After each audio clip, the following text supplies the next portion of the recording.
আসসালামু আলাইকুম প্রিয় ভাইরা, আমরা সবাই চাই আমাদের চেহারাটা যেন একটু পরিষ্কার হোক, উজ্জ্বল দেখাক। এজন্য আমরা বাজারে কত রকমের ফেস ওয়াশ বা ক্রিম মাখি, তাই না? কিন্তু আপনি কি জানেন ইসলামে এমন কিছু সহজ আমল রয়েছে যা পালন করলে আপনার চেহারায় এক ধরনের নূর বা চমক চলে আসবে? আজকের এই ভিডিওতে আমি আপনাদের সাথে শেয়ার করব কিভাবে কোনো দামি ক্রিম ছাড়াই আপনার চেহারাটি আরো সুন্দর করে তুলবেন এবং আপনার চেহারায় নবীজি সাল্লাল্লাহু আলাইহি ওয়াসাল্লামের চেহারার নূর ফিরিয়ে আনতে পারেন। পুরো ভিডিওটি মনোযোগ দিয়ে দেখুন, কারণ আমি শেষ দিকে এমন এক আমলের কথা বলবো যা আপনার জীবন বদলে দেবে। ভাইরা, আমাদের সব থেকে বড় ফেসিয়াল হলো আমাদের অজু। বিজ্ঞান বলছে দিনে 5 বার মুখ ধুলে একেবারে মুখ থেকে জীবাণু বা ধুলোবালি দূর হয়ে যায়। রাসূল সাল্লাল্লাহু আলাইহি ওয়াসাল্লাম বলেছেন কিয়ামতের দিন অজুর কারণে তাদের মুখ হাত পা উজ্জ্বল থাকবে।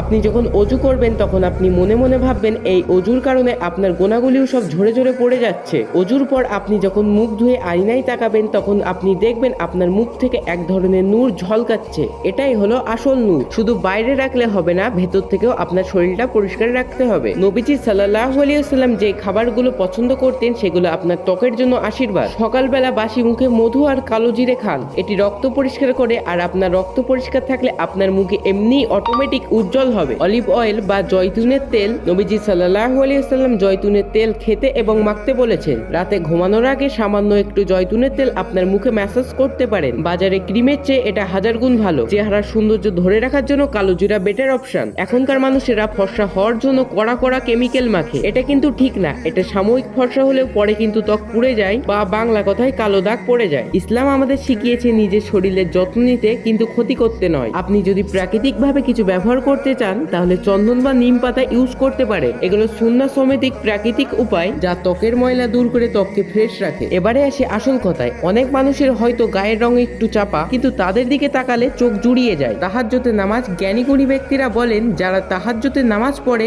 বা আল্লাহর সামনে দাঁড়ায়, আল্লাহ তাআলা তাদের দিনের বেলা এক বিশেষ নূর তাদের চেহারাতে ঢেলে দেন। আপনি যদি কিছু হারাম কিছু দেখার থেকে আপনার নিজের চোখকে হেফাজত করেন, আল্লাহ আপনার অন্তরে এবং চেহারাতে নূর ঢেলে দেবে। মিথ্যে কথা বলা বন্ধ করুন। সবসময় সত্য কথা বললে মুখে একটা আত্মবিশ্বাস বা উজ্জ্বল ফুটে ওঠে। আর একটা সহজ কাজ, যখনই আপনি আপনার চেহারা আয়নায় দেখবেন একটা ছোট্ট দোয়া পড়ার চেষ্টা করবেন। আল্লাহুম্মা আনতা হাসানতা খালকি ফাহাসসিন খুলুকি। এর অর্থ, হে আল্লাহ, আপনি আমার চেহারাটা সুন্দর করেছেন, এখন আমার চরিত্রটাও সুন্দর করে দেন। পাশাপাশি মেসওয়াক করবেন আর আপনি সবসময় হাসি খুশি থাকার চেষ্টা করবেন। হাসিমুখী থাকা এটা একটা সদকা, আর এটা সবসময় আপনার চেহারাটাকে উজ্জ্বল করার সাহায্য করে। মনে রাখবেন ভাই ও বোনেরা, দুনিয়ার ফর্সা হয় শেষ কথা নয়, আসল সৌন্দর্য হলো আপনার ঈমান ও চরিত্র। আল্লাহ দেয়া আমানত বা শরীরের যত্ন নিন, দেখবেন দুনিয়া ও আখিরাতে উভয় জায়গায় আপনি সৌন্দর্য থাকবেন। ভিডিওটি যদি আপনাদের উপকারে এসে থাকে তাহলে অন্য ভাইদের কাছেও শেয়ার করে তাদেরকেও ফর্সা হওয়ার জন্য এই টিপস এন্ড ট্রিক্সটা দিন। আল্লাহ আমাদের সকলকে সুন্নতি জীবন দান করুক।